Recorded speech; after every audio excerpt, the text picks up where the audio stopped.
Join me as we cook up a bunch of delicious meals for my family in today's video. So if you love cooking videos, hook me up with a thumbs up and let's go. Let's meal prep some high protein beef roll-ups. I'm gonna get started with some ground beef and sausage. You don't have to use these.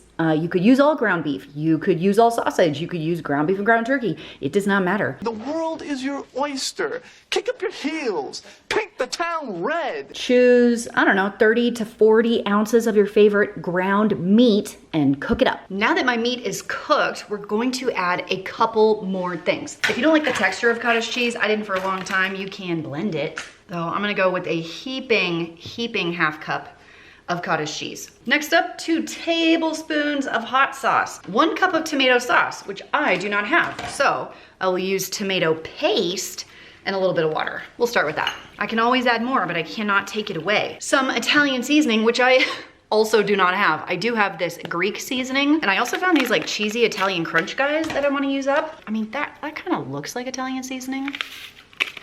So I'm gonna throw in, I don't know, 2 of those. Garlic powder or garlic salt. This had garlic in it, so I'm gonna skip that. And some paprika, which I love, so I buy it in bulk. Half a teaspoon here. This is not spicy. Paprika is not spicy, it's just a little smoky. Okay, stir until combined.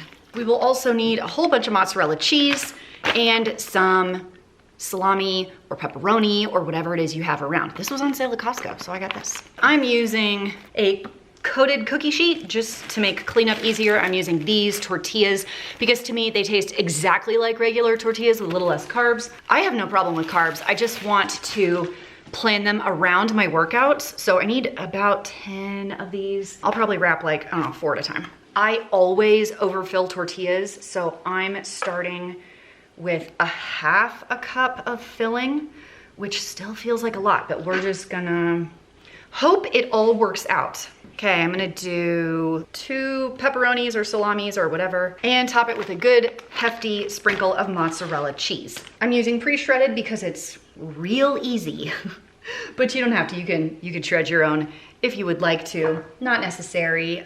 This is part skim. You could also use fat-free. It doesn't melt the same, but anyway, grab that, try and roll it up as good as you can, seam side down, and if some falls out, just add it to the next one.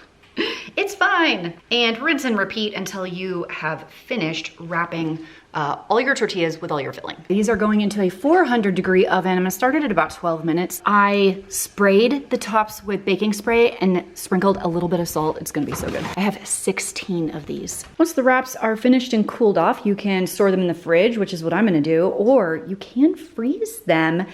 They thaw really nicely by lunchtime, and you pop them in the air fryer for a minute or 2 to heat them up and crisp them back up. These are really, really filling. Like 2 of these would feed my husband and he would be just fine for the rest of the day. A little bit of sour cream on the side would be delicious. Maybe some marinara sauce if you want to do that. We are putting together a sausage tortellini soup today because it is just cold and windy and blustery outside, and soup is the name of the game. So I browned my spicy sausage here, and I do have some brown bits on the bottom. It's fine. Brown is fine. If it's black and smells burnt, that's not fine. And to this, I'm gonna add all my veggies. So I have 1 onion, 2 carrots, 2 stalks of celery, and 3 cloves of garlic. So once my vegetables get going, I am going to add 16 ounces of tomato sauce and 4 cups of chicken broth, along with a little bit of basil, oregano, if you want it, I left it out, thyme and black pepper. After simmering for, to be honest, however long it takes for your veggies to be soft, this is where I am now. I'm gonna come in with kind of a unique ingredient. This is only if you have it. If you don't have it, we'll just do real Parmesan cheese later. But I tend to freeze my Parmesan cheese rinds. And so instead of adding Parmesan like at the table to serve, I'm just gonna put the whole rind in the broth. But these last forever in the freezer, and they're great to add to soups and stews and things for like a nice salty background. I'm gonna let that sit for 5 minutes, and then we will come in with 2 cups of milk with 1/3 cup of flour whisked into it. I'm also going to add 1 to 2 bunches of chopped up kale. You could do spinach if you want. I just don't prefer spinach personally. I think kale holds its shape or texture significantly better than spinach does. I feel like spinach just kind of like melts and gets slimy. Kale is more robust, sturdy. I prefer it. Now that my kale is cooked down, I pulled out the Parmesan cheese rind. It is easy to pull it out, and then we can toss this. I am coming in with 1/2 of a full package of the Costco Tortellini. That's 1.5 pounds of pasta. You could use a frozen one, you could use a dried one, it doesn't really matter. And then these are just gonna cook in here until they're cooked through. And we are done and dinner can be served. And if you want to, like I personally would like a little more creaminess in this. I'm gonna hit it with a little shot of heavy whipping cream, maybe a 1/4 cup or so. Taste for salt and pepper, and we're about good to serve. Let's make chili. It is my favorite thing to make when it's clean out the fridge time. And so I have about 1.5 pounds of ground beef in here that I just browned in its own fat. There's not much left, so I think that was a pretty lean amount of ground beef. And I'm coming in with all of my veggies. I have 3 cloves of garlic, 2 onions, 2 bell peppers, 3 stalks of celery, and we'll come in with our tomato products in just a minute. This is tomato sauce I made from garden tomatoes. I don't know if this is enough. They're still frozen, so I will probably also throw in some crushed tomatoes. I know it says with basil, it doesn't matter. I'm gonna start with one 28-ounce can, and I'm gonna do a quick water rinse of this.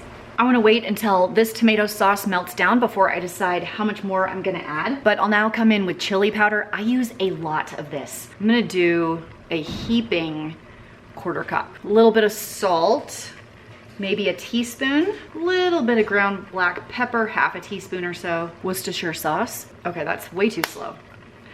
Maybe a tablespoon, and whatever hot sauce you happen to like. I have Tabasco, so I'm gonna use that. It could be anything, Cholula, something else, whatever. I'm not gonna go too heavy on this because I did leave the seeds in my jalapenos, so I am anticipating this to have a nice kick. Okay, I need to bring all this to a simmer for about 15 minutes, and then I'm gonna show you the real reason I decided to make chili. So here's the real reason I wanted to make chili. I was digging through my pantry and noticed a ton of dried beans I've had for a while and decided to use my Instant Pot and process most of them. So this is 1 pound of kidney beans that I soaked overnight, drained, rinsed, and then, come on.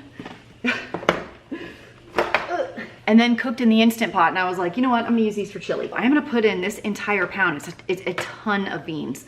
So let's dump these in and kind of see what our liquid looks like. I suspect I do not have enough, and because I did these from dry, these are not salted. I may need to come in with some more salt as well. Beans can handle a lot of salt. I'm gonna come in with 1 more can of this and a little bit of water. Oh my gosh, did I just cut my freaking knuckle on the, I barely touched it. Ah, stupid cans. Okay, 1 more can of that. I got about a 1/2 can of water.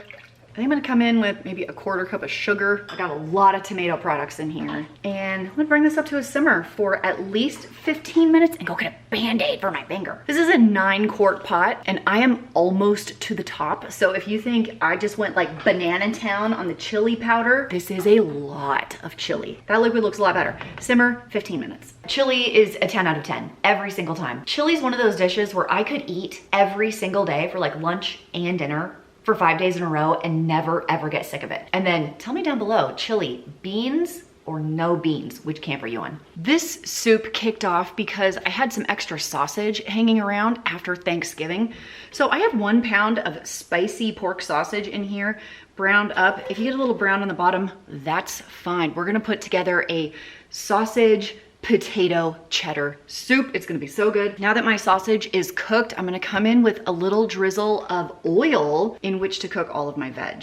About a 1/2 cup of diced celery, a couple of carrots, and 1 very, very large diced onion. Okay, we just wanna cook these until the onions turn translucent. Translucent in the sun. A couple of minutes, 5 to 10, depending on how hot you like to cook. Now that my onions are soft, I added 3 cloves of garlic. You can kind of see them right there. I'm gonna come in with 4 cups of chicken broth or water. I'm gonna use water and the big powder stuff. We're gonna do like a 1.5 teaspoons of basil and also oregano, but my husband doesn't love oregano. So instead of just oregano, I'm gonna do a little bit of this Greek seasoning, which is like rosemary, oregano, basil, garlic, you know, a little bit of all the good stuff. I will do a sprinkle of black pepper, little bit of salt, and I'm gonna get this simmering while I dice up my potatoes, 4 cups of potatoes. Simmer for 15 to 20 minutes. Now that my potatoes are soft, I'm adding in 2.5 cups of milk, this is whole milk, with 1/3 cup of flour. beaten right into it. Just beat the devil out of it. So we'll bring this up to a simmer. It took about 5 minutes or so for this to thicken up. Just enough time for us to shred some cheddar cheese. This is thickening up very nicely. So time to add our last ingredient, and maybe the best one. I'm coming in with almost 2 cups of shredded sharp cheddar cheese. You don't have to use sharp, but I love the flavor in it, especially when we're adding it to soups or mac and cheese or something. So I wanna make sure this gets in here and melts really well. So I'll stir in that first cup and another 3/4 of a cup right here. Now all we need to do is let the cheese melt into this, taste for seasoning, and we are good to serve. Ooh, you know what would be good? Some broccoli. You could throw in some frozen broccoli. Oh, that would be lovely. I have a whole bunch of leftovers in my fridge, and I thought a quiche would maybe be the best way to use it all up. It started with this. I bought like an 8-pack of pie crusts from Sam's Club because they were like $5. I didn't use them all for the holidays, and you can freeze these, but I might as well use them. I also got this artichoke jalapeno parmesan dip, which is amazing, but it has taken us a minute. It has taken us like 2.5 weeks to go through this much of it. So I thought this might be able to be quite a bit of our seasoning. For our quiche, I am gonna need 8 eggs, and I buy eggs by the pallet, it feels like, in my house. So always have those around. I had cooked up some bacon. I always have sharp cheddar cheese, and this whipping cream definitely needs to be used. We are toying with the expiration date, and I don't mess with expiration when it comes to dairy. Okay, I did 1 cup of heavy cream in here. It's my starting point. 8 whole large eggs, everything going in. And I don't know how much of this to use. I think I'm gonna go with maybe a 1/2 cup. That's a really big spoonful. Maybe a heaping 1/2 cup. This stuff tastes so good. I just don't see how this is a bad plan. You know what I'm saying? Maybe a whole cup. I don't know if it's gonna be good, but this is good and quiche is good, so I don't see how it's gonna be bad. You know what I'm saying? We're experimenting right now. I did have some pre-shredded cheese just hanging out in my fridge. This is maybe a little over 1/2 cup, maybe a 1/2 cup. We'll start there. I can shred some more if I need to. Let me chop up the bacon. Okay, I have, I don't know, 5 or 6 slices of bacon here. It wasn't cooked super crispy. I would say on the chewy side. Those are going in, and I ended up shredding the rest of my cheese that I had. I will not use all of this, but I am gonna use it for probably dinner tonight. This is not dinner, this is lunch. Maybe a little bit of meal prep, you know, for the next few days, because leftover quiche is delicious. It warms up beautifully. So what did I have? A 1/2 cup of cheese there. I'm gonna go another maybe cup and a half of cheddar. And let's go salt and pepper. Good amount of pepper, and not a ton of salt because bacon is salty, the dip is salty, the cheese is salty. Maybe a 1/2 teaspoon or so. Mix until combined. I'm gonna roll out the pie crust and put it in this. This is a really oversized pie pan. Oh my gosh, can we talk about the quiche? It might be the most delicious thing I've ever made in my entire freaking life. Are you hearing me? My entire freaking life.